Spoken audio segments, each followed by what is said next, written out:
Rabbits have a blind spot in front of their nose. It's the only place they can't see. Let me introduce you to my friend Emma. Emma likes to go kayaking. Emma once climbed Mount Katahdin.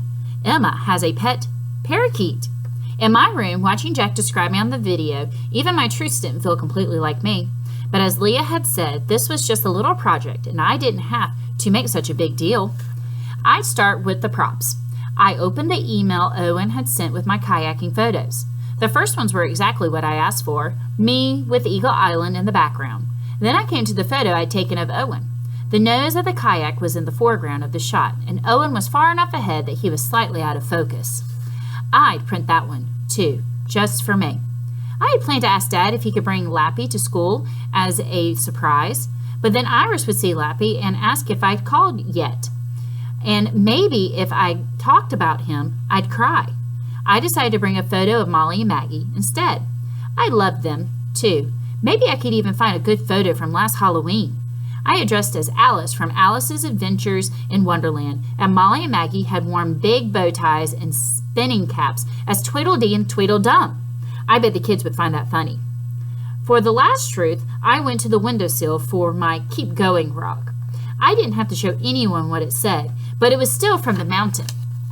Outside the window, it was almost dark, but I could still see the trees and the mountain on the other side of the lake. I miss seeing the lake change during the day. Amazing all the things you don't even realize you'll miss until you leave them, or they leave you. Looking at Keep Going in my hand, I found myself thinking about Jack. He'd kept going, trying to be my friend, even as I was hoping for someone else. Owen's words suddenly hit me hard. You also have to be the friend you want to have. I looked over my checklist. Emma's best friend checklist. Likes me best, likes the things I like, shares secret jokes, is always on my side, lets me be me, forgives me when I'm sorry. I hadn't lived up to my checklist myself, not with Jack or Owen or even Lappy. I hadn't always been on Jack's side. Owen had let me be me, but I only wanted Owen to be himself if it included me.